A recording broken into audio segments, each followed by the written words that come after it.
은혜 받을 하나님의 말씀은 요한복음 1장 29절로 34절까지의 말씀입니다. 우리 다 같이 합독하고 큰 복을 받습니다. 시작. 이튿날 요한이 예수께서 자기에게 나오심을 보고 이르되 보라, 세상 죄를 지고 가는 하나님의 어린 양이로다. 내가 전에 말하기를 내 뒤에 오시는 사람이 있는데 나보다 앞선 것은 그가 나보다 먼저 되시더라는 것이 이 사람을 가리키라. 나도 그를 알지 못하였으나 내가 와서 물로 칭례를 베푸는 것은 그를 이스라엘에게 나타내려 함이라. 요한이 또 전하이르되 내가 봄에 성령이 비둘기같이 하늘로부터 내려와서 그의 위에 머물렀더라. 나도 그를 알지 못하였으나 나를 보내어 물로 칭례를 베풀라 하신 그이가 나에게 말씀하시되 성령이 내려서 누구 위에든지 머무는 것을 보거든 그리고 성령으로 칭례를 베푸는 이인 줄 알라 하셨기에 내가 보고 그가 하나님의 아들이심을 증언하였노라 하니라. 아멘. 할렐루야. 오늘 저는 영성에 이르는 지식 제7번째 시간으로 예수 나타내는 증인이라는 제목으로 말씀을 전하고 함께 큰 복을 받으려고 합니다. 누구를 나타낸다고요? 예수를 나타내는 증인. 그런데 지금 컴퓨터가 살짝 데미지를 좀 입고 있습니다. 좀 그런 후유증인 것 같은데 아무 일이 없기를 바랍니다. 자, 일단 일이 없네요. 우리는 지금 요한복음을 계속해서 시리즈로 이렇게 쭉 해나갈 건데 복음 중에 최고의 복음은 요한복음입니다. 그래서 제가 요한이기 때문에 요한복음을 사랑하고 많은 분들이 요한의 영성이 뛰어나고 사복음서 중에서 세 권은 공간복음인데 마지막 요한복음은 공간복음하고 좀 다른 차원에서 구별됐다 하여 제4복음이라 이렇게 이야기합니다. 이 사복음이라고 하는 것은 네 번째에 있기 때문에도 그러하겠지만 우리가 차원을 이야기하면 4차원이 가장 높거든요. 그래서 점을 1차원이라고 하고 선을 2차원이라고 하고 면을 3차원이라고 한다면 4차원은 그게 높이가 높여져서 입체를 이루는 겁니다. 그래서 우리가 TV도 요새 입체 영화 뭐든지 또 3D 이런 이야기를 하고 나중에는 4D까지 이렇게 요새 나와서 이게 우주의 물체가 이렇게 끈도 없는데도 매달려 있는 것처럼 떠 있는 이런 차원을 4차원 이렇게 이야기하는데 진정한 하나님이 계시는 차원을 4차원이라고 합니다.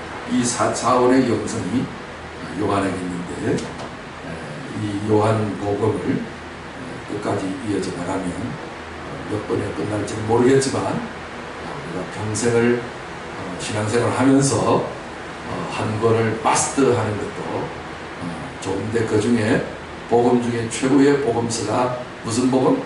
요한복음이기 때문에 요한복음만 마스터하면 성경 전체가 열리는데 도움이 많이 될 겁니다. 그래서 오늘 7번째 시간으로 요한복음 1장 29절 말씀부터 차근히 제가 말씀드리도록 하겠습니다. 이튿날 요한이 예수께서 자기에게 나오심을 보고 요한이 질문을 합니다. 뭐라고 하고 있어요? 보라, 세상 죄를 지고 가는 하나님의 어린 양이로다. 첫 마디다. 앞으로 내가 보내는 자가 네게 올 거다. 하나님께서 영어로 요한에게 먼저 일러주셨어요. 그런데 아니나 다를까 우리가 그런 말을 하잖아요. 귀신도 귀신같이 한다고. 왜 귀신이 귀신같이 한다고 그래요?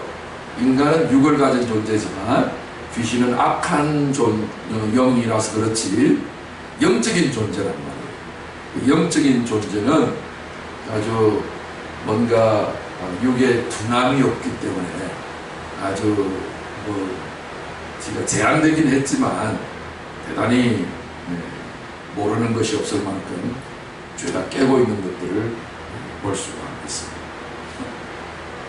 그런데 하나님의 영을 받은 이 선지자가 귀신보다 모르겠습니까? 예수님이 이 땅 위에 공생의 삶을 딱 시작할 때부터 사람들은 예수님을 잘 몰라봤어요. 그런데 누가 제일 먼저 알아봤어요? 귀신이 먼저 알아봤어요. 귀신이 갑자기 사람 속에 집을 짓고 살고 있던 귀신이 탁 튀어나오면서 나사렛 예수여 우리가 당신은 하나님의 거룩한 사람입니다. 우리를 멸하러 왔나이까 이러면서 벌벌 떠는 거예요. 그러니까 예수님이 귀신아 그 사람에게서 나오고 잠잠하라 이러면 이렇게 하니까 귀신이 그 사람한테 싹 나오니까 이 사람이 멀쩡해지는 거예요. 사람들은 그 모습을 보고 깜짝 놀랐죠. 권세 있는 새 교훈이라다. 너무 엄청나다는 거죠. 이렇게 귀신이 먼저 알아본 거예요. 근데 하나님의 백성들, 이스라엘 백성들은 자신의 주님이시잖아요. 자기의 주인이 오셨는데도 불구하고 주인을 알아봤다 못 알아봤다? 못 알아봤어요. 그러니까 육은 왜 못 알아봐요? 귀신도 알아보는 걸? 죄 때문에요.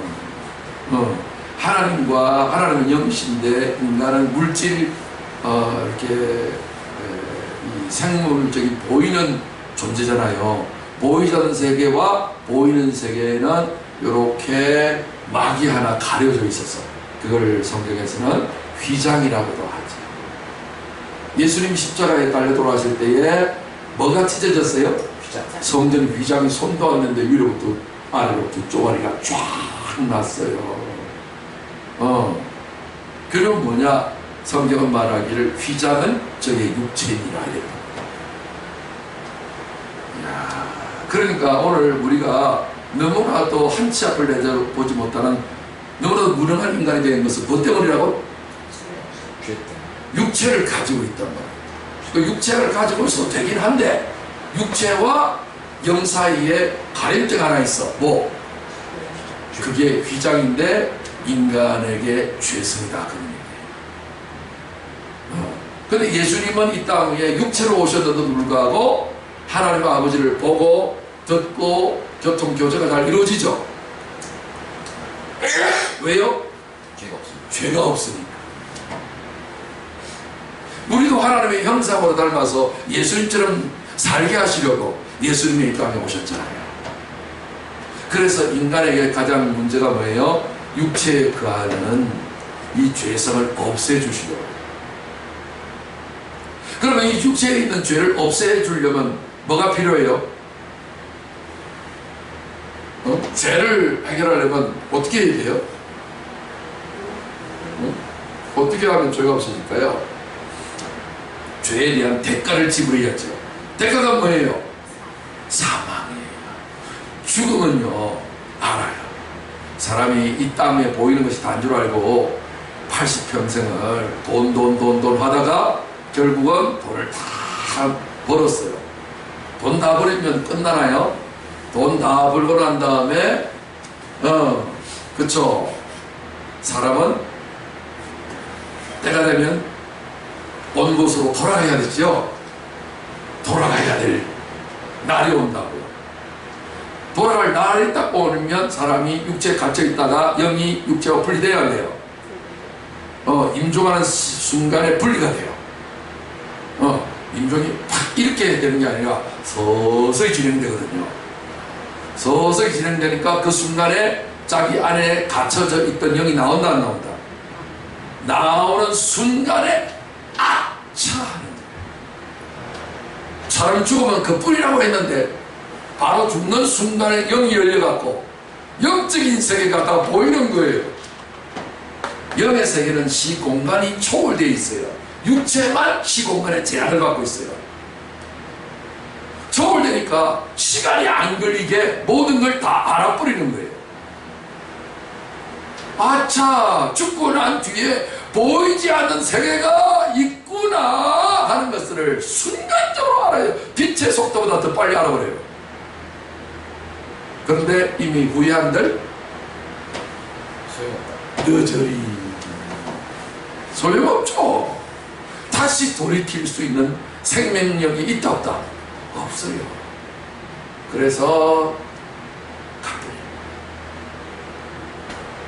그 사람의 육체로 사는 삶의 수준 그대로를 유지한 상태에서 영원 세계로 가서 심판을 받고 지옥에 떨어지는 거죠.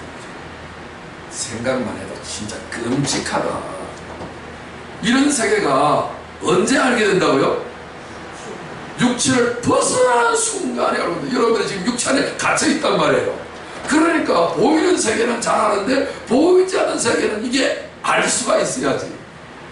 그러니까 긴가민가 이러면서 설마 하고 살다가 영웅호벌 열사들 홍안소년 미인들이라 할지라도 그 순간에는 전부 다 초죽음이 되는 거죠. 그래서 내가 육체의 숨이 딱 떨어지지 않고서도 내가 죽을 수 있는 그 놀라운 은혜를 우리 주님 베풀어 주시기 위해서 하나님이 독생자 예수님을 이 땅에 보내셔서 우리를 대신하여 죽어주시는 거예요. 우리가 믿기고 나면 우리 안에 있는 사망으로 인도하는 그 죄성이 있잖아요. 그 죄성을 없애버리는 거예요. 할렐루야. 그 죄성이 없어지니까 이제 보이지 않는 세계도 존재한다는 것들이 믿어지기 시작하는 거예요. 보이지 않는 천국, 보이지 않는 지옥, 보이지 않는 하나님의 세계가 보이는 세계처럼 존재하는 것을 믿으시면 아멘. 아멘. 아멘. 아멘. 오, 여러분들은 주의 보혈의 그 능력으로 말미암아서 죄사함을 받으신 줄로 믿습니다. 아멘. 그런데 이제 이렇게 되어진 것을 사람이 태어난 거예요. 태어나면 사람이긴 하지만 등록이 출생신고도 되어져서 등록이 되긴 하지만 그죠? 수준이라는 것이 또 있다. 그러니까 영생은 하나님의 생명인데 하나님의 생명을 받았다 할지라도 수준이 같다 다르다? 다르다. 그래서 우리가 하나님 앞에 예배하고 우리가 신앙생활을 믿음 생활을 하고자 하는 것은 뭐예요? 그리스도의 장성한 분량이 충만한 데까지 이르도록 하기 위해서. 이 땅 위에서도 보이던 세계에 대한 그림자잖아요. 그림자의 세계에서도 여러분들이 생활 수준이 같다 다르다? 후진국이 있는가 하면 선진국이 있고요. 그렇죠? 선진국 안에서도 가난한 사람이 있는가 하면 부자가 있단 말이에요.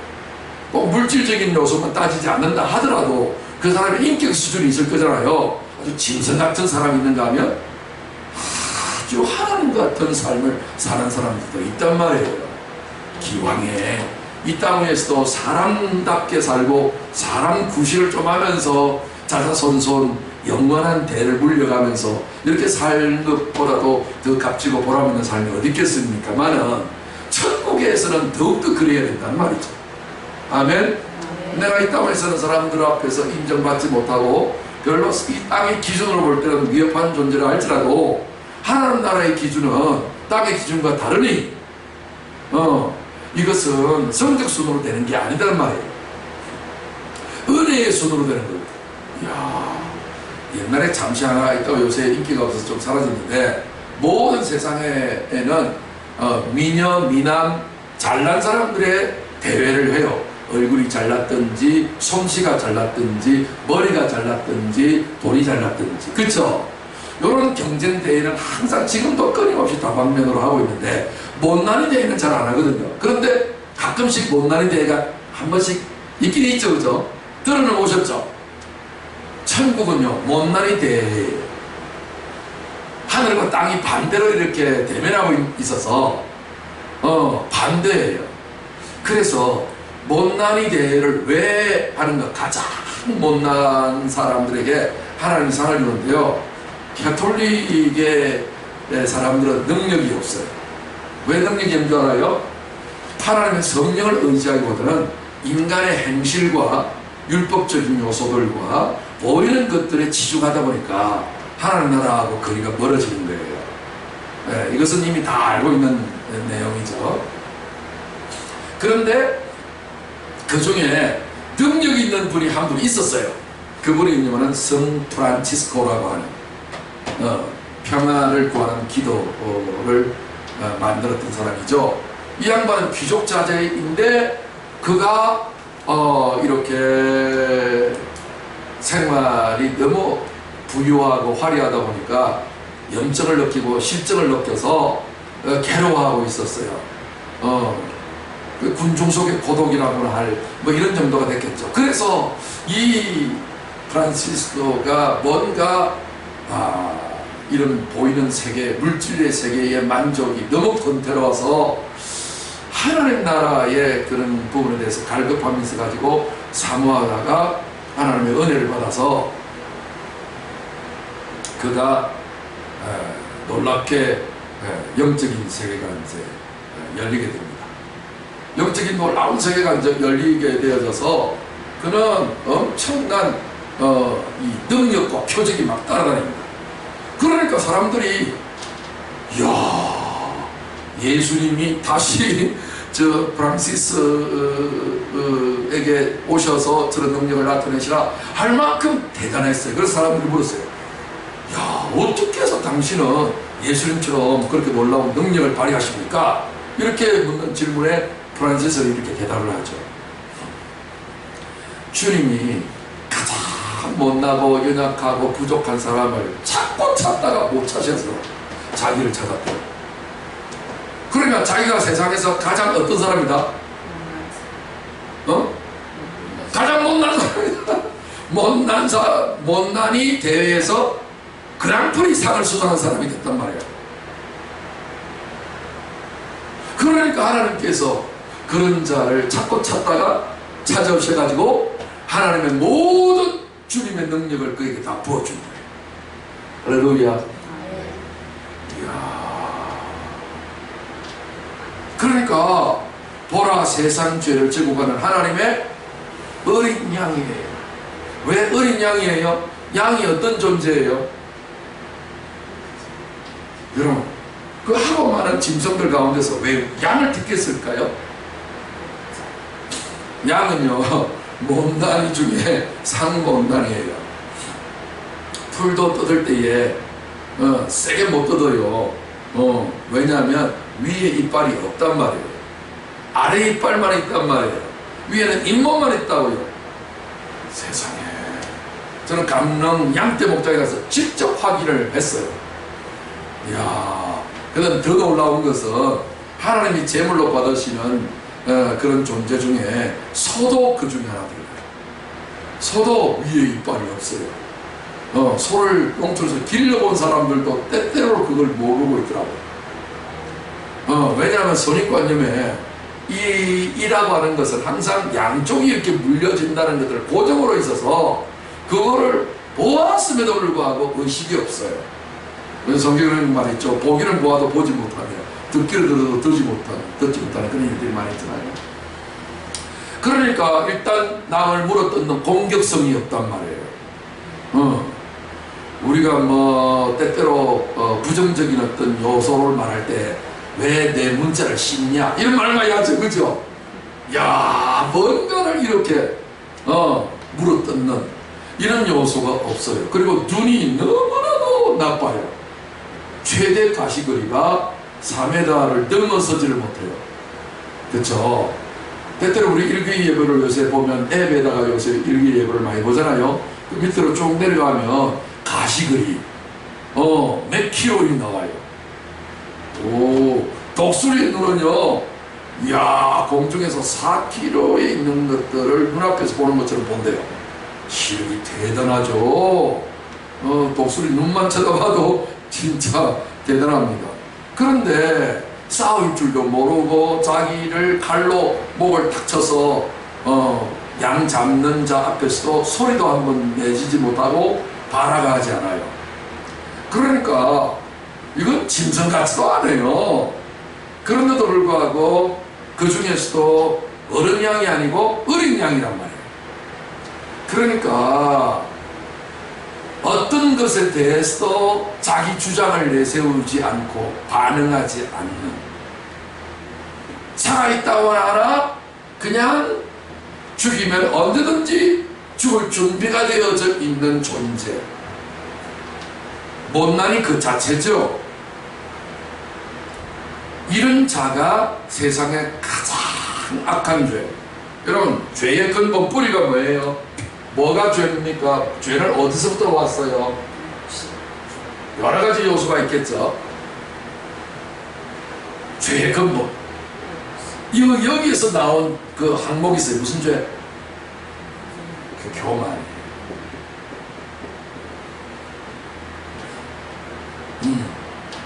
그러니까 교만이라는 것이 뭐예요? 하나님의 도움 없이도 나 잘 살 수 있어요. 이 말이 뱀이 이렇게 그 유혹의 메시지를 던지죠. 여자에게 뭐라고 이야기해요? 네가 이것을 따먹는 날에는 뭐가 밝아? 눈이 밝아. 몸이 천냥이면 눈은 몇 냥? 900냥이라고 그랬죠? 그게 눈이 보배라고요. 네가 네 눈이 사람 눈이 아니라 누구 눈처럼 된다? 하나님 눈처럼 된다. 그래서 네가 하나님의 수준처럼 살게 될 거다. 그러니까 네도 하나님의 존재가 되면, 하나님은 뭐예요? 어느 존재하고도 연관성이 없는 독립적인 개체를 하나님 신이라 부른단 말이에요. 우리 피조물들은 의존적인 존재거든요. 그런데 하나님 신은 어느 누구에게도 의존하지 않고 나는 스스로 있는 자라 그러잖아요. 그러니까 너도 스스로 독립해서 저 하나님 앞으로부터 매여져 있는 선을 끊고 너도 독립해서 너도 하나님처럼 스스로 살거라. 그렇게 할 수 있는 길은 선악을 알게 하는, 실과를 따먹는 것이다. 선악을 알게 하는 나무의 실과. 실과가 선악을 안다 그랬어요. 선악. 선과 악은 상반된 것이죠. 잘하고 못하는 것들을 판단한다. 이게 판단하면 뭐예요? 이 사람이 재판관이죠. 옛날에 재판관은 누가 했어요? 지금은 상권 분립으로 하지만 옛날에는요, 왕이 하는 거예요. 그죠? 왕이 최고가 된다 이게요. 그러니까 하늘에 있는 왕을 신이라고, 땅에 있는 왕을 그냥 일반 왕이라고 하잖아요. 그러니까 절대 군주란 말이죠. 짐이 법이다 이렇게 이야기했잖아요. 그죠? 그러니까 이 죄가 교만죄예요. 오늘 이것이 독사의 독처럼 모든 인류에게 다 퍼져 있다 안 퍼져 있다? 퍼져 있어요. 이거를 죄라고 해요. 요 죄를 없애려면 반대적인 존재가 와야 되겠죠. 그래서 교만의 반대는 뭐예요? 겸손이죠. 겸손의 왕이 짐승으로 표현할 때가 어린 양이에요. 그래서 마태복음 1장 21절에 보면 아들 낳으니 이름을 뭐라 해라? 예수라 해라. 예수를 설명해놨죠. 뜻풀이를 해놨어요. 자기 백성이죠. 하나님의 선택한 백성을 저희 죄에서 구원할 자입니다 그랬죠. 그러면 죄가 아까 뭐가 죄라고 그랬어요? 근본이 교만이죠. 교만해서 구원을 해야 되잖아요. 그러면 구원받은 상태를 뭐라고 해요? 교만하고 다르겠죠. 뭐예요? 겸손이에요. 다시 말해서 어린 양은 누구의 보살핌 없이는 안 된다. 목자의 보살핌 없이는 한순간도 살아갈 수 없는 의존적 존재가 된단 말이에요. 맞죠? 이게 예수님이에요. 우리가 못하니까 우리는 다 교만해가지고 내 스스로 뭔가 살아보려고 아둥바둥 하잖아요. 모든 문제는 하나님의 도움을 받아야 되잖아요. 어린 양이 살아갈 수 있는 방법은 지혜의 근육을 활용하는 겁니까? 머리를 돌리는 겁니까? 대단한 시야를 가지고 있습니까? 독수리의 부리가 있습니까? 호랑이 같은 발톱이 있습니까? 뭔가 우렁찬 목소리가 있습니까? 도대체가 가지고 있는 게 뭡니까? 아무것도 없는데도 불구하고 시편 23편, 시편 150편 중에서 시편의 다이아몬드로 불릴 수 있을 만한 23분이 가장 뛰어난 시잖아요. 여호와는 나의 목자시니 내가 부족함이 없으리로다. 가장 부족한 그 자체를 가지고 태어난 겸손의 왕인, 무능한 그 왕인 어린 양이 가장 부족함이 없다고 할 수 있는 것은 그에게 뭐가 있기 때문이다? 목자가 있기 때문에. 그래서 예수님은 우리의 교만을 받아가시고 예수님을 가지고 같은 어린 양 같은 겸손을 우리에게 맛보아주기 위해서 어린 양으로 땅에 오셨다 이 말이에요. 믿으시면 아멘. 아멘. 이게 예수님인 거예요. 내가 뭔가를 머리를 돌리는 게 아니란 말이에요. 하나님이 신앙생활이라는 것은 신이 살아가는 생활이지 인간이 할 수 있다라고 생각하는 그 자체부터가 틀려먹었다고요. 그러다 불구하고 유대인들이 그렇게 다 어리석게 하나님께서 다 감추셨기 때문에 만세만 만들어 부동으로 감춰주셨기 때문에 다 깨닫지 못했다 할지라도 예수님을 믿는 자들에게는 하나님이 보혜사 성령을 보내주셔서 하나님의 깊은 것이라 다 통달할 수 있는 그 통달의 영을 보내주셔서 이를 다 알게 하셨다고요. 아멘. 그럼에도 불구하고 여전히 오늘날 많은 사람들이 네가 스스로 착한 일해라, 네가 성경 말씀대로 순종하거라, 이게 다 종교로 만들어버린다고요. 기독교마저도 정신 나간 짓을 하고 있는 거예요. 예수의 십자가에 원수처럼 행하게 한다고요. 참 안타까운 이야기입니다. 그러면서 내가 열심히 해야 되는데 열심히 내가 못하고 뭐든지 딱 한계에 부딪혀서 부족함을 느끼잖아요. 그러면 당장 양심에 딱 걸립니다. 아유 내가 또 부족했네, 내가 또 못했네 하고서 양심에 가차를 딱 받아버립니다. 그럼 딱 눌려버려요. 마귀를 이렇게 눌리는 놈이고요. 속이는 놈이라고요. 뭘 가지고 속여요? 율법 하나님의 말씀을 가지고 양심을 가지고 속인다고요. 우리가 원래부터 하나님께서 죄인으로 이 땅에 보내지 않았다면 또 다른 이야기가 되는 거예요. 우리는 근본 태생 자체가, 구조 자체가 뭐로부터 시작한다? 죄로부터 시작하는 거예요. 죄는요, 나 스스로 하나님이 아닌데도 불구하고 하나님처럼 살려고 한다면, 마치 어린아이가 부모님처럼 어른처럼 흉내를 낸다면 살아갈 수 있겠어요? 그러니까 애들이 뭔가 일을 하려고 하면 어른들은 애들을 향해서 뭐라고 이야기해요? 니는 엄마 젖이나 좀 더 먹고 오거라. 애들은 가라. 일하는데 걸거친다. 이게 뭐를 하면 안 되는 거예요. 만약에 하려고 한다면 누구를 통해서 해야 돼요? 주님을 통해서 해야 한다고요. 그분의 지혜를 받고 그분의 능력을 받고 그분의 생명을 받고 그분의 인도함을 받아야 된다고요.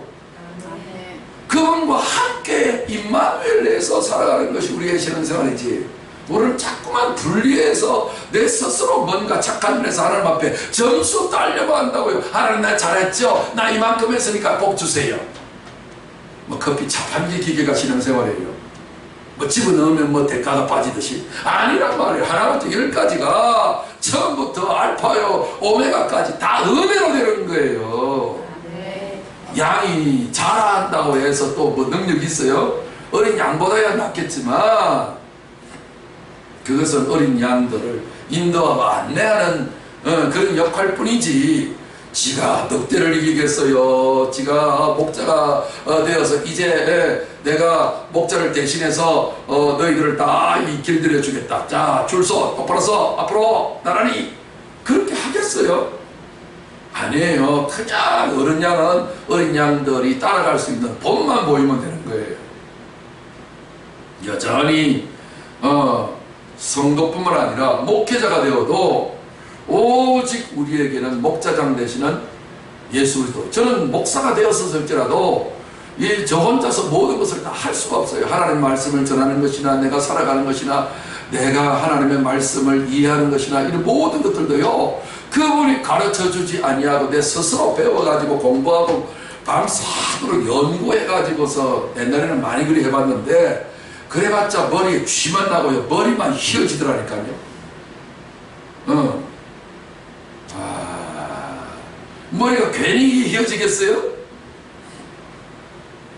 그러니까 그렇게 해봐야 의미가 없더라고요. 그런데 하나님이 한 번 딱 눈을 열어주시고 계시의 빛을 딱 비춰주니까 세상에 수십 년 동안에 내가 노력했던 것보다도 더 나은 놀라운 말씀이 열리는 거예요. 할렐루야. 네. 그러므로 요한이가 예수님이 자기의 나음을 보고, 자 보세요 여러분, 이게 보통 일이 아닙니다. 지금 요한이가 성경에서 이야기하기를 여자가 낳은 자 중에 누가 제일 크다?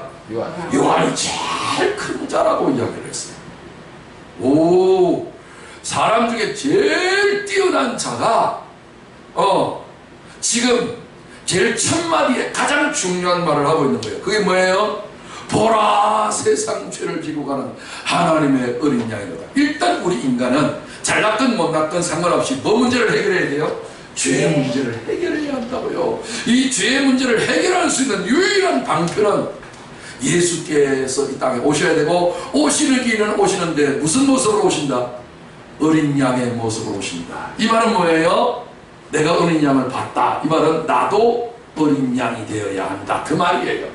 근데 내가 아무리 어린 양이 되려고 해도 내 안에 늑대가 있고 내 안에 짐승이 있고 내 안에 여우가 있고 내 안에 호랑이가 있고, 여러분 성질하면 다 호랑이같이 되잖아요. 이런 것을 가지고 있어서 내가 그러지 않으려고 해도 그게 내 마음대로 됩니까? 내 마음대로 된다면 예수님 오실 일도 없고 예수님이 십자가에 못 박혀 죽으실 일도 없겠죠.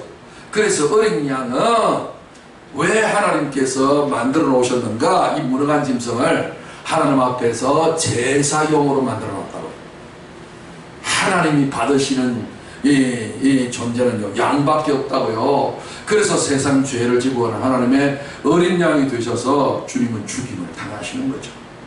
이 원칙을 여러분들이 믿지 아니하고 깨닫지 못하고 내가 이것을 주님 앞에 소원하지 아니하고 기도하지 않는다면 여러분들은 지금 예수님을 이용해 가지고 여러분들이 이 땅 위에 있는 복이나 얻으려고 하는 잘못된 핀트가 어긋난 신앙생활을 하는 거예요.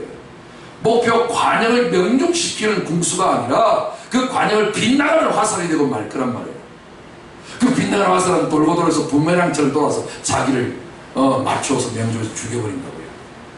그게 죄라고 하는, 하말티아라고 하는 말의 뜻이란 말이에요. 그러면서 요한이 이렇게 이야기를 해요. 내가 전에 말하기를 내 뒤에 오는 사람이 있는데 나보다 앞선 것은 그가 나보다 먼저 계심이라 하는 것이 이 사람을 가리킵니다. 이거 전에도 또 나왔죠, 그죠? 네. 이제 반복해서 지금 계속 나옵니다. 계속해서 내가 전에 말하기를 전에 말했다는 말은 뭐예요? 그냥 요한이가 먼저 좀 말을 해놨다 이런 말도 되겠지만 구약에 있는 말씀이라는 뜻이에요. 예수님은 적석불고기처럼 갑자기 그냥 혜성같이 나타나서 인간을 구원하기 위한 그 대책 본부 위원장이 아니에요. 이미도 오리라 수없이 예고하고 예언했던 바로 그분이란 말이에요. 그분이 내 뒤에 이제 오시는 분이시긴 하지만 그가 나보다 뭐예요? 앞선 것은 그가 나보다 먼저 계십니다. 보세요. 유대인들은 자기들의 믿음의 조상을 누구라고 그래요? 아브라함이라고 그러죠. 그러니까 아브라함보다 더 큰 사람이 있어요, 없어요? 없잖아요. 왜? 조상이니까. 그죠? 자, 아버지보다 더 큰 자가 어디 있겠어요? 날마다 그 아버지 은혜에 감사하듯이. 그러니까 원조가 있단 말이에요, 원조. 그죠? 원조를 무시하면 안 되겠죠. 그런데 뭐라고 이야기해요? 내 뒤에 오시긴 하지만 그분이 나보다 앞섰다. 이 말은 뭐예요? 나의 원조가 되신다, 이런 뜻이에요. 예수님은 어떤 분이에요? 아브라함이 태어나기 전부터 계셨던 분이죠. 그 뜻이란 말이에요. 그러니까 만물의 근본이십니까? 누구예요? 바로 요한이가 증거하는 예수입니다. 이런 얘기예요. 31절에 나도 그를 알지 못하였으나 내가 와서 물로 진노를 베푸는 것은 그를 이스라엘에 나타내려 함이라 하니라. 오늘 설교 제목이 여기 있습니다. 우리는 지금 뭐 하려고 하는 거죠? 요한처럼요, 예수님을 이스라엘에 나타내려고 하는 증인이 되려고 하는 겁니다. 우리의 신앙생활은 다른 거 없습니다. 여자가 남자 중에 최고로 위대한 자가 요한인데, 이 요한이 결론적으로 딱 한마디는 뭐예요? 목적이 뭐예요? 내가 왜 와서 너희들에게 다른 사역을 안 해요? 요한은요, 병을 고치도 않냐고, 요한은 귀신을 쫓아내지 않냐고, 요한은 표적과 기사와 이적을 이루는 그런 일도 안 해요. 아무것도 안 하고 오직 한 가지만 해요. 뭐예요? 10년간 계속 사람을 물속에 집어넣어요. 회개를 이루는 거예요. 회개하라, 회개하라. 완전히 그냥 삶을 뒤집어 바꾸거라. 완전히 돌아서라. 천지개벽하듯이 완전히 내 인생을 그 모든 궤도를 수정해서 완전히 반대로 그냥 돌이켜서 살아라. 이렇게 회개를 강조하고 하는 이 진노를 베푸는 것은 목적이 하나 있어요. 뭐요? 그를, 예수를 누구에게? 이스라엘에게 나타내려 하려고 합니다. 나타내려. 누구한테? 다른 존재가 아니에요. 이스라엘이에요. 우리는 그러면 이스라엘 백성들이 아닌데 이렇게 생각하지만 아니에요. 영적 이스라엘이 진정한 이스라엘이에요. 하나님께서 영적 이스라엘을 위해서 이 육적 이스라엘을 이렇게 사용하신 것을 볼 수가 있습니다. 그래서 내가 물로 진노를 베푸는 것은 그를 이스라엘, 영적 이스라엘에게 어떻게 하려고? 나타내게 하려고 하는 거예요. 오늘 여러분 신앙생활 다른 거 아닙니다. 여러분 눈에 예수가 나타나야 되고, 여러분의 입에 예수가 나타나야 되고, 여러분 귀에 예수가 나타나야 되고, 여러분 손에 예수가 나타나야 되고, 여러분 사지백체에다 예수가 나타나요. 그러므로 여러분들이 기도할 때에 내가 여러 가지 많은 문제가 있고 부족한 점이 다 있다 할지라도 여러분의 기도의 제목에 가장 핵심된 주제 넘버원은 뭐예요? 예수여 내 몸에 나타나소서. 시작. 예수여 내 몸에 나타나소서. 그걸 뭐라고 해요? 아람어로 마라나타. 하나님께서 제게 주신 복음은 마라나타예요. 이야, 이 죽을 육체에, 이 썩을 육체에 하나님이 내 몸에 나타나다니, 이 나타나는 것을 가리켜서 우리는 결혼했다. 이것을 교회라고 불러요. 교회는 그의 몸이에요. 머리만 위대한 것이 아니라 그 머리의 요소가 몸에도 나타나게 하려고 하는 거예요. 그래서 몸에도 나타나게 할 수 있는 것이 뭐예요? 성령이에요. 성령을 통하지 않으면 안 돼요. 오늘요, 여러분 성령은요, 머리가요, 원래는 이렇게 어머니 뱃속에 자궁 속에 이게 눈에 보이지 아니하는 씨가 하나 들어갔을 때에 처음에는 우리가 올챙이처럼 이렇게 보인다고요. 그렇죠? 그러니까 머리만 있고 이거는 그냥 힘없는 꼬리만 하나 더 있다고요. 그런데 이것이 어머니 배 안에서 계속해서 팔과 다리와 이목구비가 정확하게 나타나면서 뭔가 내장이 갖추어지고 모든 인간의 요소가 어머니 뱃속에서 다 몸이 형성되어서 일정한 분량을 채워서 태어난다고요. 그래서 우리는 그것을 사람이라 하잖아요. 마찬가지로 예수님이 머리로 우리 안에 들어오셔서 이제 예수님의 몸이 만들어질 수 있도록, 그것이 몸이 만들어지지 않으면 나타남이 안 된다고요. 사람 구실이 안 되거든요. 그러니까 보이지 아니하는 예수님의 진리가 우리 몸에 완전히 신경 조직을 통해서, 요 척수를 통해서 다 나타나는 거예요. 제가 그 동영상을 봤는데 어떤 의사가 요새는 100세 건강시대 되지 않냐, 그러니까 자기가 이거는 좀 아재 개그같이 농담 비슷한 좀 수준 떨어지는 유머가 섞였는데, 100세 시대니까 이게 뭐예요? 덩이죠. 덩. 백이죠. 맞나? 100, 그 다음에 세잖아요. 세운다. 그러니까 이게 등이라면 등을 세우면 백세 건강까지 유지한다. 이렇게 의사가 강의하더라고요. 왜냐? 이 등줄기에 척추가 있는데 척추에 의해서 오늘 5장 6부가 전부 다 신경줄을 매달려 있다는 거예요. 그래서 여기에 이제 척추가 이렇게 쭉 있는데 이게 성령이 하시는 역할이에요. 성령이 오늘날 우리의 교회의 몸에 기둥 역할을 해줘요. 중심 역할을 다 해서 좌우가 겸비가 되도록. 그러니까 성령 충만한 역사가 있어야 초대교회가 만들어지고 오늘 교회 기능을 할 수 있고 우리가 신앙생활을 잘 할 수가 있는 거예요. 예수의 신부의 역할을 잘 할 수 있는 거예요. 신랑과 신부가 하나가 되듯이요. 이게 바로 이스라엘을 예수님을 이스라엘에 나타내려 하시는 목적입니다. 오늘 요한이가 예수님을 보자마자 제일 먼저 복음의 메시지를 설교를 했는데 그 설교의 핵심이 바로 이거예요. 여러분 신앙생활이요 성경이 31,114절로 되어서 얼마나 가지수가 많은지 몰라요. 그걸 그대로 낱낱이 다 지켜 행하려면요 사람이 피곤해서 살아갈 수가 없어요. 다 할 수가 없고. 그런데 딱 한 가지만 생각해요. 내가 부족해도 괜찮고 내가 연약해도 괜찮아요. 내가 뭐 다 알지 못해도 괜찮아요. 딱 한 가지만 하면 하나님께서 그를 가장 위대한 하나님의 사람으로 만들어줘요. 다른 거 없어요. 오직 뭐 하게만 하면 된다? 믿기만 하면. 예수님이 내 몸에 나타나면 된다고. 그거를 기도하시면 된다고요.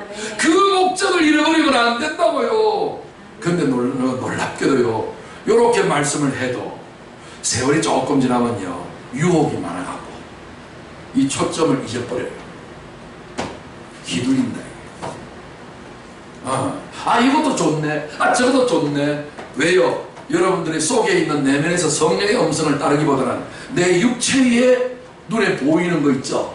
요 오감을 따르거든요. 사람이 그 따라가다 보면 그만 길을 잃어버려요. 그래서 정신을 바짝 차리고 뭐에 힘쓰라? 기도에 힘쓰라 하는 거예요.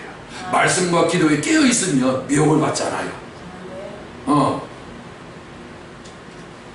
32절에 요한이 또 증언하여 이르되 내가 보매 성령이 비둘기같이 하늘로부터 내려와서 그의 위에 머물렀더라. 성령이 뭐같이?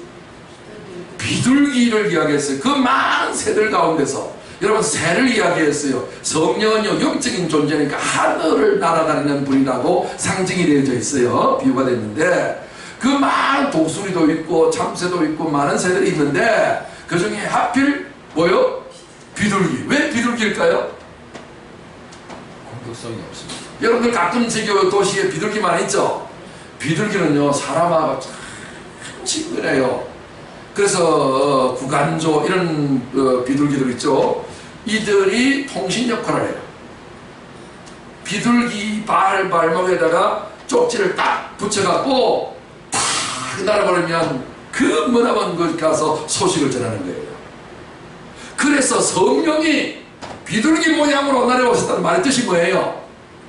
하나님은 아무도 본 자가 없고 들은 자가 없고 만져본 자도 없고 경험함이 안 돼요. 인간은 가까이 하기엔 너무 먼 당신이야. 이 놀라운 하나님을 인간에게 가장 잘 전달할 수 있는 존재는 뭐밖에 없다? 비둘기밖에 없다. 그것도 전장터에 비둘기를 쓰거든요. 이 죄로 인해서 죽느냐 사느냐 지옥 가느냐 천국 가느냐 이 삶의 이 기로에 달려져 있는 인생에게 하나님께서 극적으로 이 원수 마귀의 전쟁에서 살아남을 수 있고 너희가 죄와 싸우되 피 흘리기까지 싸우지 않았다라고 이야기하면서 피 흘리기까지 예수님이 십자가에서 죄와 싸워서 승리하셨잖아요. 그 일을 우리에게 가장 확실하게 전달할 수 있는 새를, 영적인 새를 비유한다면 뭐밖에 없다? 비둘기밖에 없다. 그래서 비둘기가 평화의 상징이라서 큰 올림픽 대회를 하면 뭐를 날려요? 비둘기를 날리는 거예요. 이게 일반 계시예요. 하나님의 일반 계시예요. 그 그러므로 날마다 비둘기만 생각하지 마시고, 저도 이제 때때를 거리 나가면 비둘기 볼 때마다 요새 비둘기는요 이게 날아가지도 않아. 사람들한테도 자기가 잡히는 거리까지만 잡히지 않을 거리까지만 오고, 잡으려고 하면 날아가겠지만 뭔가 모이를 주면 가까이 오고, 어떤 때는 손바닥까지 모이를 해서 탁 잡을 수도 있는데, 그죠? 그럼에도 불구하고 이 비둘기는 사람을 친근히 하고, 그렇죠? 그래서 성령이 비둘기같이 하늘로부터 내려와서 어디 위에 머물러 있다? 예수님의 머리 위에 머물러 있다. 그러니까 예수님은 어떤 분이시다? 우리에게 평화를 알려다 주는, 죄로 인해서 전쟁에 이르는데, 자, 아담이 죄를 범했잖아요, 하와와 함께. 그래서 에덴은 신랑을 했는데 자식을 낳았는데, 자식이 2명 낳았죠. 가인 낳고 아벨 낳았는데 어떤 일이 벌어졌나요? 동족 상전의 비극 6.25처럼 형이 동생을 때려 죽이는 살인극이 벌어졌다고요. 이야, 인간의 10계명 중에 인간의 계명이 6계명부터 시작하잖아요. 제일 먼저 계명이 뭐예요? 살인하지 말라 하잖아요. 인간에게 가장 비극이 뭐예요? 살인이란 말이에요. 그런데 오늘 우리는 그리스도를 이 땅 위에서 서로 죽이고 죽는 어떤 이런 살인극이 벌어지는 이 세상에서, 그죠? 형제를 향하여 미워하기만 해도 무슨 죄 지었다? 살인했다. 그러니까 인간은 뭐 때문에 살인하느냐? 죄 때문에 살인한다. 가인에게 분하는 것이 일어나고, 뭐예요? 죄의 소원은 네가 있으나 너는 죄를 다스리라고 했는데 다스리지 못했잖아요. 결국은 죄를, 근데 이 죄의 문제를 해결하기 위해서는 성령이 비둘기같처럼 그분에게 내려와야만이 이 일이 가능해진다는 것들을 지금 보여주고 있는 것이죠. 33절 말씀을 보면, 나도 그를 알지 못하였으나 나를 보내어 물로 침례를 베풀라 하신 그이가 나에게 말씀하시되 성령이 내려서 누구 위에 있는 머무는 것을 보거든 그가 곧 성령으로 침례를 베푸는 이인 줄 알라 하셨기에, 예수님은 어떤 분이시라고요? 물로 침례를 베풀어서 네가 좀 잘못한 것을 고쳐서 살아라, 회개해서 살아라 하는 정도가 아니라, 아예 물이 아니라 뭐예요? 성령이요. 성령이 뭐예요? 말씀이란 말이에요. 말씀이 뭐예요? 하나님이란 말이에요. 하나님으로 침례를 베풀어서 그 사람은 죄의 문제만 해결하는 정도가 아니라 아예 근본 자체가, 하나님은 영이시기 때문에 육적인 존재가 아니라 영적인 존재로 만들기 위해서 영 속에 침례, 장질 침자죠. 푹 잠궈버린다. 다시 말해서 육적인 사람한테 영을 부어버린다, 이런 얘기예요. 머리까지부터 발까지 완전히 물에 빠져서 완전히 둥둥둥 뜰 만큼, 가라앉거나 뜰 만큼 물로 가득 찬 세상으로 만들었던 것처럼 이제 하나님의 영, 말씀, 진리로 그 사람을 완전히 죽여버리고 다시 살려주겠다는 거죠. 예수님을 믿을 때에 예수님의 하시는 일이 이거예요. 우리는 예수님을 왜 믿어요? 왜 우리 여자가 신랑을 시집가려고 하고 신랑을 만나려고 해요? 신랑의 모든 것을 내가 받아서 신랑의 가문을 만들려고 하는 거예요. 그걸 시집 간다 그러는 거예요. 이 집에서 저 집으로 옮겨가는 거예요. 육의 집에서 영의 집, 세상 집에서 천국 집으로 옮겨간다는 그는 모형이 바로 결혼하는 것의 의미란 말이에요. 무슨 말이냐? 예수님이 이분이 어떤 분이라 증거하고 있죠. 이 세계 인간 중에 최고로 뛰어난 인간이 예수님은 이런 분이다, 이런 일을 하려고 오신 분이다. 그러니까 너희가 이분을 알아내셔라. 이런 분한테 뭐 좀 돈 달라고 하지 말아라, 병 고쳐달라고 하지 말아라, 인간의 여러가지 대소사의 문제를 해결해 달라고 내 인생에 빵꾸를 때우는 서비스업자로 이용해 먹지 말아라. 이분에게 요구할 것이 하나 있다. 뭐예요? 이분의 사명이 있거든요. 보내심을 받은 사명이 있거든요. 뭐예요? 성령으로 침례를 주려고요. 완전히 성령의 사람으로 바꿔놓으려고요. 그러니까 이 일을 하러 오셨는데 딴 거를 요구하면 되겠어요? 여러분, 하나님의 뜻대로 기도하면 다 응답받는다고 100% 응답받는다고 하고 있어요. 하나님 뜻이 뭐예요? 우리에게 성령을 주어서 육의 사람이 아니라 하나님과 같은 영적인 사람이요. 죄의 사람이 아니라 하나님같이 의로운 사람으로요. 악한 사람이 아니라 하나님처럼 선한 사람으로요. 무능한 사람이 아니라 하나님처럼 능력 있는 사람으로요. 삶 살다가 죽는 사람이 아니라 하나님처럼 영원히 죽지 아니하는 영생을 누리는 사람 되게 만들어주려고요. 그 길은요, 성령으로 침례를 받아야만 이 일이 가능해지는 거예요. 오늘 우리 초점은 다른 데 있으면 안 됩니다. 다른 것들도 이 땅을 살아갈 때 필요하지요. 근데 그 모든 필요한 것은 성령 침례를 받으면, 성령으로 살면 하나님 나라는 성령 안에 있다라고 이야기했는데, 성령 충만하면 내 인생의 모든 생로병사에 대한 문제가 해결 안 될까요? 인생보다 위대한 것이 영생인데, 영생 누리는 자가 인생을 못 살겠냐고요. 할렐루야. 우리가 주님을 내 인생의 빵꾸로 때우는 서비스업사처럼 뭔가 자꾸만 거머리처럼 다고 거머리에게는 두 딸이 있는데 다고 한다고 자문서에 말씀했잖아요. 그렇게 자꾸 뭔가를 다고가 아니라 오직 하나만 구하면 돼요. 뭐예요? 너희가 악한 자로 자식에게는 좋은 걸 줄 알면서 하물며 하늘에 계신 천국께서 구하는 자에게 뭘 주시지 않겠느냐?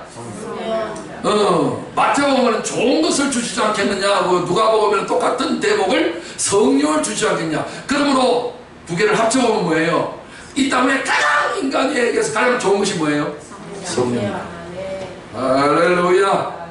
여러분 성령을 갖다가 물방울 쪽 재래를 껴든 예표로 이렇게 찍어주면 좋아요, 장기도로 주면 좋아요. 그래서 저는 세례라는 말을 잘 안 쓰고 침례라는 말을 쓰는 거죠.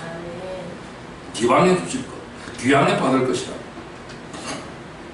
그래서 이런 것들을 보고 요한은 그가 하나님의 뭐다? 아들이에요. 그러니까 하나님의 아들로서 살려면 마귀의 자식이 아니라 뱀의 자식이 아니라 뱀새끼가 아니라, 우리 인간은 뱀의 말을 들었기 때문에 타락을 했죠. 그래서 우리를 다 뭐래요? 뱀새끼래요. 이 뱀은 마귀를 말하죠.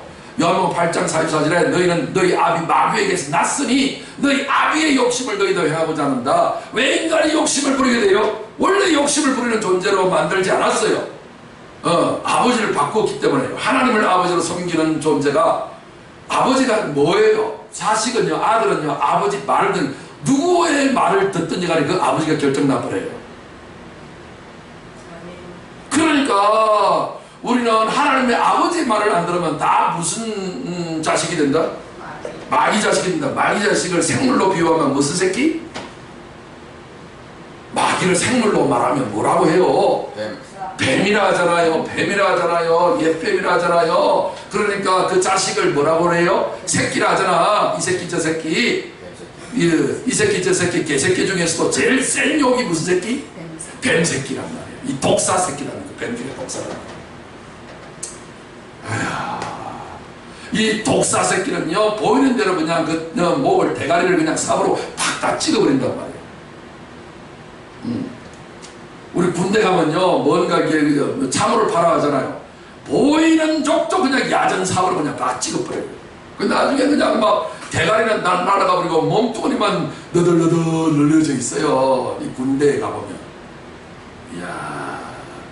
그러니까 요놈은요, 보이는 족족 그냥 살려두지 않아. 그러니까 우리 예수님이 예언하셨죠. 뱀은 네 발꿈치를 상하게 할 것이고, 너의 여자의 후손 예수 그리스도는 그의 머리를 상하게 할 것이다. 뱀은 다른 거 없어요. 머리만 하여튼 합니다. 그래서 오늘날 우리의 머리는 뭐예요? 예수 그리스도가 되어야 되는데, 인간은 자꾸만 뱀의 그 교활한 머리를 가지고 마귀의 머리를, 그렇게 머리를 쓰는 거예요. 그래서 양은요, 지 머리가 없는 거예요. 오직 지 머리는 뭐예요? 가고 오고 서고 하고 하는 모든 것들이 다 목자의 음성을 들을 때 머리만 돌아가는 거예요. 할렐루야. 나는 왜 이렇게 머리가 잘 안 돌아가는지 몰라. 그게 정상이에요. 그게 은혜의 머리예요. 우리 예수의 머리로 삼을 수 있는 어린 양의 머리예요. 할렐루야. 그래서 하나님의 아들은요, 마귀의 아들하고 다르게 살아야 돼요. 마귀 아들은요 끊임없이 뱀이 지 머리요 여호와의 지으신 지를 들지는 뱀이 가장 영악하다 머리가 좋다라고 했잖아요. 하나님의 바보 천치 같은 사람들을 들어서 가장 뱀의 머리보다도 더 뛰어난 머리로 만들어 주신답니다. 이것이 예수 그리스도의 지혜와 능력이라고 이야기합니다. 요한복음 1장 31절의 말씀 보면 나도 그를 알지 못하였으나 내가 와서 물로 침례를 베푸는 것은 그를 이스라엘에게 나타내려 함이라. 자, 오늘 설교는요 오늘 다른 게 아닙니다. 오늘 제목과 같이 예수를 나타내는 증인. 자 보세요. 자 창세기 32장에 보면 이런 말씀이 있어요. 야곱이 드디어 형의 받을 장자의 축복을 지가 거짓말로 속여서 가로채가지고 삼촌 집으로 도망갔다가 20년 만에 한 가정을 이루어서 소떼 양떼를 다 데리고 고향으로 돌아오는데 소식을 하나 접해 듣죠. 무슨 소식을 들어요? 자기 형 에서가 군사 몇 명? 400명을 데리고 자기 동생 두드리 잡는 복수하는 일에 군사를 20년 동안에 몇 명 모았다? 400명. 이야, 군대를 400명 모았어요. 이야, 대단하다. 그런데 그 소문을 듣자 파김치가 됐죠. 그러니 형의 마음을 풀려고 예물을 많이 보내고 자기 처자식들을 다 보내요. 자기 홀로 딱 남아서 야복강, 강이라는 강을 못 건너고 있어요. 네. 왜냐? 자기 가족들을 다 쳐버리면 나중에 어떻게 된다? 맨 마지막 제후의 수단은 그러마 나 살려라 하고서 두 다리 믿고 도망을 가야 되거든요. 도망가는데 달리기 선수거든. 그래서 야곱은 홀로 남았어요. 어떤 사람이 날이 새도록 야곱과 씨름하다가 자기가 야곱을 이기지 못함으로 그가 야곱의 허벅지 관절을 치매 야곱의 허벅지 관절이 그 사람과 씨름할 때 어긋나더라. 그러니까 제일 강한 허벅지 관절 가진 사람이 누구였다? 야곱이었다. 근데 여기서 우리 한국 성경은 허벅지 관절이라고 했는데 여러분 허벅지 관절이 어디냐면요 여기 허벅지라고 이야기했는데 원래는 요 엉치, 엉덩이를 말합니다. 엉덩이 속에 딱 이렇게 되어 있는 거 있죠?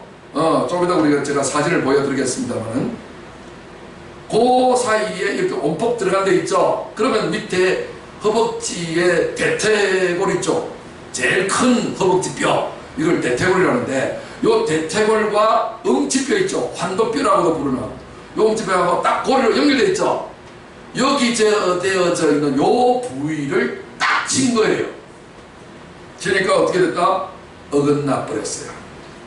그가 이르되 날이 세리하니 나로 가게 하라. 야곱이 이르되 당신이 내게 축복하지 아니하면 가게 하지 아니하겠나이다. 그 사람이 그에게 이르되 네 이름이 뭐냐? 그가 이르되 야곱이니이다. 그가 이르되 내 이름을 다시는 야곱이라 부를 것이 아니요 이스라엘이라 부를 것이니 이는 네가 하나님과 및 사람들과 겨루어 이겼음이니라. 두 존재를 이길 수 있는 거예요. 오늘 우리 신앙생활은요 하나님을 대하고 사람을 대하는 거예요. 쉽게 말하면요 하나님 계명 사람 계명 그래서 두 돌판이라고 그래요.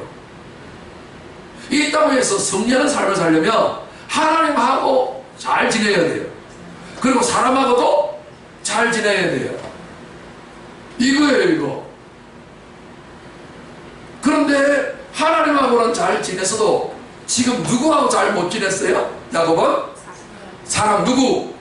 자기 형이죠. 형이 때려 죽이려고 하는 거예요. 미치겠는 거죠. 그래서 하나님과 사람하고 상대하여 이겨야 되잖아요. 이기기 위해서는 뭐라 부를 것이다? 이스라엘이라 부를 것이다 그랬어요. 이스라엘. 이스라엘이라는 이름은 뭐예요? 승리하는 이름이란 말이에요. 하나님과 겨루어 이겼고 사람과 겨루어 이긴다. 그러면 하나님과 겨루어 이기려면 이기고 사람과 겨루어 이기려면 어떻게 하면 돼요? 자, 우리 계속 보겠습니다. 야곱이 청하여 이르되 당신의 이름을 알려주소서. 그 사람이 이르되 어찌 내 이름을 묻느냐고 거기서 야곱에게 축복하니라. 그러므로 야곱이 그곳 이름을 버니엘이라 하였으니 그가 이르기를 내가 하나님과 대면하여 보았으나 내 생명이 보존되었다 하니라. 그가 버니엘을 지날 때 해가 돋았고 그의 허벅다리로 말미암아 절었더라. 이제 쩔룩쩔룩 하는 거예요. 한 방 얻어맞았으니까. 그 사람이 야곱의 허벅지 관절에 있는 둔부, 여기 둔부가 뭐냐? 여러분들 히프예요. 영어성에 보면 힙으로 나와요. HIP. 둔부의 힘줄을 쳤으므로, 힘줄이 뭐냐면 여기 있는 근육을 말해요. 그러니까 여러분들이 건강하려면 이 엉덩이가 튼튼해야 돼요. 이스라엘 사람들이 지금까지 허벅지 관절에 있는 둔부의 힘줄을 먹지 아니하더라. 왜? 하나님 앞에 침을 당하고 징계를 받았거든요. 그러니까 오늘 달리기를 잘하는 사람들은 뭐가 좋아야 돼요? 요 허벅지 관절도 좋아야 되지만 여기에 있는 뭐예요? 히프 살도 튼튼해야 돼요. 이게 나이가 들면 뭐예요? 히프 살이 쭉 처지죠, 그죠? 그래서 요새 뭐 힙을 올리기 위해서 여러 가지 뭐 운동요법도 여성들도 하고 그러는데, 이스라엘 사람들은 이때의 믿음의 조상 야곱이 하나님의 사자 천사를 통해서 징계를 쳤다 이게. 징계를 받았으니까 이것은 부정하다 해서 지금도 히프 살 짐승들을 안 먹는단 말이에요. 전통이 그렇게 해서 여기까지 내려왔는데, 자 보세요. 여기는 이상하게 데미지 좀 이러네요. 무슨 말이냐면 쭉 이렇게 내려가서 제가 사진을 넣어놨는데 이 사진이 지금 이제 안 보이네요. 사진이 지금 제가 이 사진 내는데 지금 이게 컴퓨터가 제정신이 아니라서 지금 보이지 않는데, 이 히프에 제가 이제 대신 그림을 그릴게요. 이게 뭐냐면은 사람이 이렇게 이제 힙이 있으면 이게 허벅지가 이렇게 있잖아요. 여기에 있는 요 부분이 요 결정적인 요 부분이에요. 여기에 이제 모든 것이 보세요. 여기는 지금 현재 허벅지라 이렇게 되어 있지만 원래는 야레크라고 한다는데 여기서 둔부예요, 둔부. 그러니까 다리와 상체를 이어주는 그 커넥션, 상체와 하체를 이어주는 그 커넥션, 이 야레크라는 이 말인데 이 말의 뜻이요. 이 말의 뜻이 뭐냐면은 자손이라는 뜻이 있어요. 자손. 다시 말해서 사람의 요 둔부에 의해서 자손이 나온단 말이에요. 그러니까 여자에게는 자궁이 있고 남자에게는 정낭이 있단 말이에요. 그러니까 요 아랫도리에 대한 요 부분에 의해서 위와 아래를 연결하는 부분에 의해서 영적인 하나님에 대한 이야기와 사람에 대한 이야기들이 이루어진단 말이에요. 무슨 말인지 알겠죠? 그러니까 이렇게 되어지는 이 역할을 누가 하느냐? 예수님이 하는 역할이에요. 그래서 야레크라는 그 말 속에는 자손이라는 뜻이 들어가 있는 거예요. 그래서 천사에 의해서 뭐예요? 이거를 쳐버리니까 야곱이가 이스라엘의 이름을 얻어낸 거예요. 십자가에서 예수님이 아브라함의 자손이 되어서 오셔서 죽임을 당하시니까, 다시 말해서 둔부는 뭐예요? 살이 가장 많은 부위가 이 둔부예요. 히프살이에요. 그리고 이 허벅지 살이에요. 이 부위가 살로 가든지, 살은 뭐예요? 육체를 의미하는 거예요. 네가 지금까지 율법으로 행했다. 네가 이게 너무 세기 때문에 천사의 나도 이기려고 하지 않냐. 그래서 네가 너무 세니까, 육체의 힘이 너무 세니까, 네 의지가 너무 강하니까, 네 자랑이 너무 대단하니까, 이래가지고서는 네가 하나님 앞에 복을 못 받아. 하나님 앞에 복을 받을 수 있는 것은 네가 겸손한 자리로 떨어져야 돼. 그래서 하나님께서 십자가로 박쳐버리는 거예요. 야곱의 야복강의 이 사건은요, 예수 이야기라니까요. 인간이요, 자기 육체의 인간은요, 이 살과 같은 거예요. 영은 뼈 같은 거예요. 그러니까 네가 율법의 영성을 가지고 네 행위로만 강조하는 일생을 산다면 네가 하나님 앞에 복을 못 받아. 대표적인 사람이 누구예요? 유대인들이에요. 유대인들은 자기 노력과 자기 머리 비상함과 자기 어떤 것으로서 세계 최강을 이루었어요. 이 사람들이 십자가의 원수예요. 그 사람들은 하나님을 이기지 못해요. 사람을 얻을 수 있고 하나님 두 개를 다 얻을 수 있는 것은 예수님 십자가밖에 없어요. 이런 놀라운 은혜를 하나님께서 이제 야곱에게 나타내 주시기 위해서, 야곱이 그래서 이스라엘이 됐거든요. 야곱이라는 이름이 뭐예요? 정처먹는 놈, 발 뒤꿈치를 잡아 넘는 놈, 남을 넘어뜨리는 놈. 그래서 일생을 형을 넘어뜨렸고 아버지를 속였고 삼촌을 속였고 날마다 지머리, 비싼 머리로서 이렇게 살잖아요. 그런데 아무리 그렇게 살아도 400년 군사를 두고는 형 앞에서는 이게 안 되네. 인간의 노력이라고 하는 것은 마지막 순간에 작살나는 거예요. 그래서 예수님이 인간을 도무지 할 수 없는 것을 예수님은 하실 수 있기 위해서 이 땅에 육체로 오셔서 살로 오셔갖고 둥부로 오셔서 자손으로 오셔가지고 주님 십자가에서 그 육체를 깨버리신 거죠. 살과 살을 다 찢어버리고, 그런데 예수님 뼈는 안 꺾잖아요.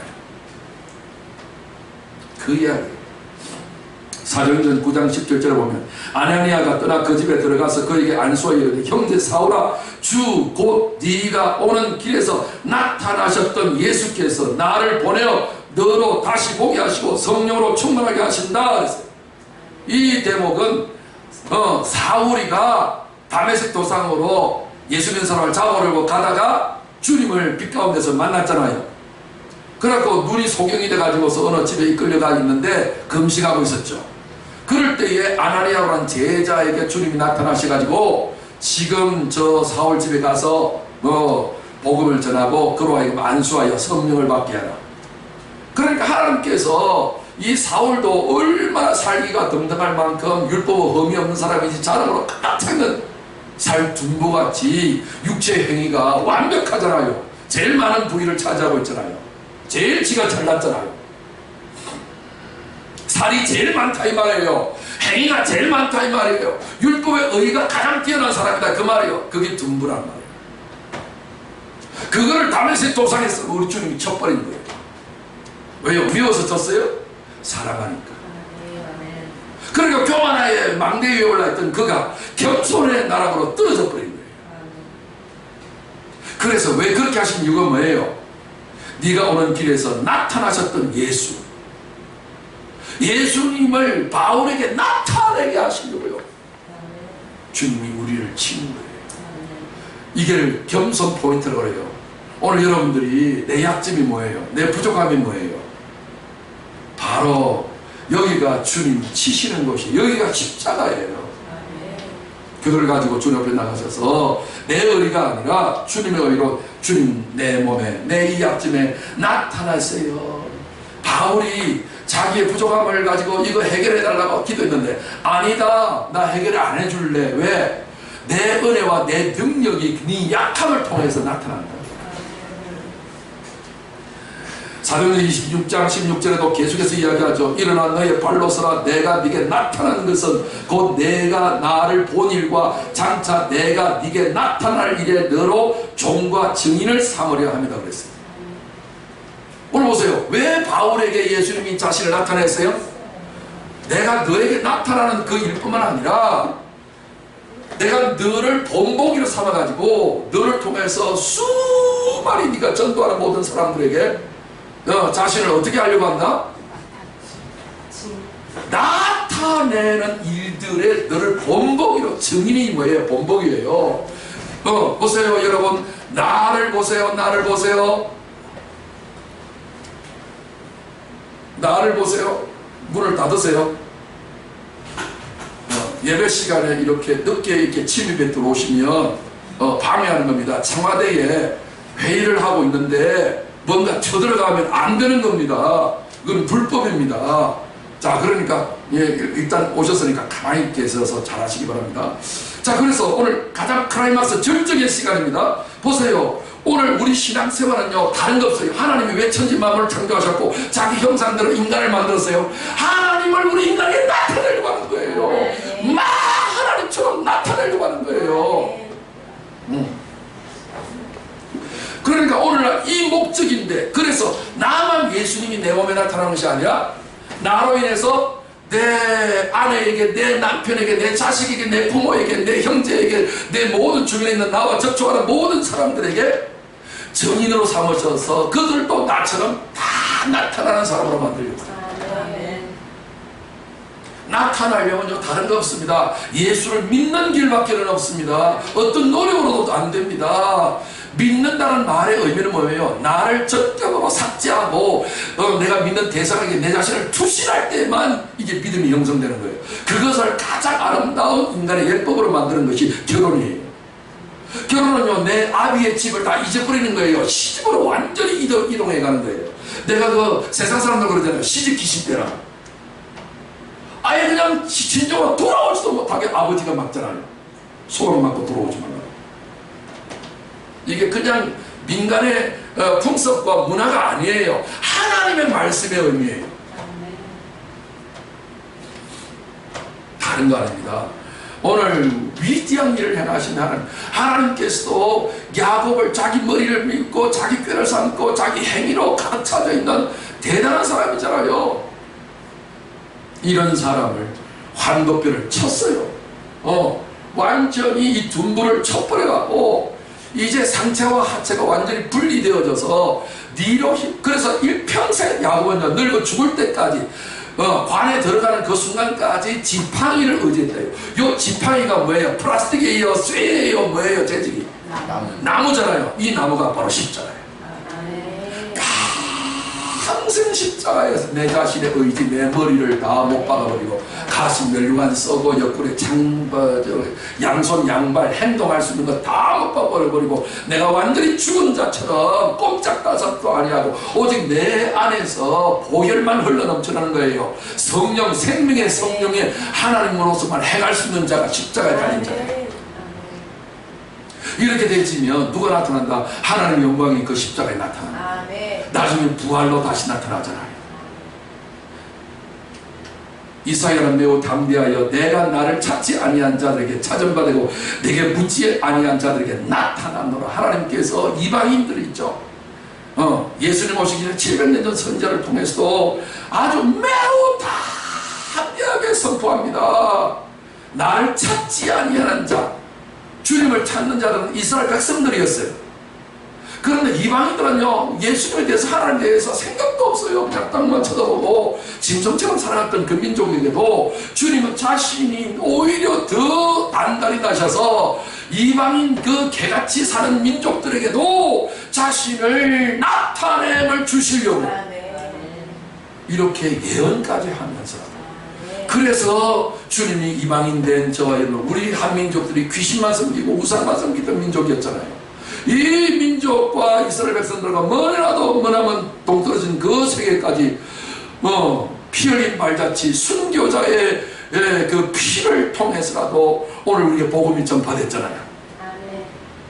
대동강변에서 세국 정책을 했던 대원군의 세국 정책으로 해갖고 이 셔마노가 이 강변에 걸려가 꼼짝달싹도 못하는 가운데 대포로 쏘아대니 그 배가 그냥 작살이 나는 거예요. 살기 위해서 점프를 해갖고 바다에 붕덩 빠져가지고 토마스 선교사를 헤엄쳐서 대동강변에 이 모래사장으로 딱 들어오니까 박춘곤이라는 포졸이 칼을 딱 빼내들고 있어서 목을 찔렀는데 마지막 성경책 하나 주면서 읽어보시오. 이게 마지막 내 소원이요. 이 말 마치고 성경책 받아 챙기고 목을 그 자리에서 날려서 피가 뿌려졌잖아요. 그래갖고 집에 가갖고 이렇게 딱 있었는데 어떤 사람이 뭔가 집에 도배할 것이 있다 해서 했더니 이거 갖고 도배라고 성경책 주었네. 그걸 가지고서 도배를 딱 했는데 누워서 쳐다보니까 성경구절이 보여. 그래갖고 성경구절을 보다가 하나님의 성령 역사해갖고 은혜를 받아가지고 그 집을 교회당으로 만드는 우리 한국 기독교의 초대 교회사가 있잖아요. 하나님은요 이렇게까지라도 해서라도 자신을 우리의 삶 속에 우리의 몸 속에 나타남을 주시려고 이렇게 하셨는데 우리는 다른 것이 나타나도록 바라면 안 됩니다. 세상의 것이 나타나면 결국은 생로병사하여 썩어짐의 종로라고 허무한데 굴복해버리는 비참한 인생을 살 거란 말이에요. 그러니 우리가 아름다운 모습으로 나타나는 많은 사람들의 스타로 나타나는 것도 중요하지만 더 중요한 것은 뭐예요? 내 모든 삶의 은행심사에 누구만 나타나기를 바란다? 예수만 나타나고 진리가 나타나고 성령이 나타나고 하나님이 내 모든 삶에 발자국 흔적을 남기면서 나타나기를 우리가 기도한다면 하나님의 뜻과 내 뜻이 일치하여서 하나님의 영광을 돌게 될 줄 확신합니다. 디모데후서 4장 8절에 보면 이제부로는 나를 위하여 의의 멸관이 예비되었으므로 주곧 의로우신 재판장이 그날에 내게 주실 것이며 내게만 아니라 주의 나타나심을 사모하는 모든 자. 우리 신앙생활은 다른 거 아닙니다. 주님을 사모하는 것이 신앙생활인데 뭘 사모합니까? 주님이 엄청난 능력과 그냥 축복을 주는 것을 사모합니까? 아닙니다. 주님 당신 자체를 우리는 사모합니다. 주님 내 몸에 나타나소서. 시작. 주님 내 몸에 나타나소서. 오늘 저는 예수 나타나는 정이라는 제목으로 말씀을 드렸습니다. 우리 신앙생활의 목표는 다른 거 아닙니다. 살든지 죽든지 내 몸에 그리스도만 나타나 존귀게 되기를 바랍니다. 이것이 사도의 신앙이요, 오늘 우리에게 개선 발전해야 될 신앙입니다. 내가 먼저 이런 자가 되고 또한 내가 예수의 나타남의 증인이 되어서 예수 나타나는 일에 귀한 도구로 쓰임받아 면류관 받는 저와 여러분 되시길 주의 이름으로 축원합니다. 아멘. 오늘 1장 31절 우리 합독하고 오늘 받은 말씀을 가지고 주님 내 몸에 나타나게 해달라고 우리가 한번 뜨겁게 기도하는 시간을 갖도록 하겠습니다. 같이 합독합니다. 시작. 나도 그를 알지 못하였으나 내가 와서 물로 세례를 베푸는 것은 그를 이스라엘에 나타내려 함이라. 아멘. 이 시간 우리 기도하겠습니다. 기도할 때 주님 이름 세 번 부르면서 기도할 텐데, 하나님 주님의 모든 지혜와 능력과 주님의 생명이 내 모든 은행 심사 전 영역에 나타남을 주옵소서. 주님 이름 세 번 부르고 통성으로 기도합니다.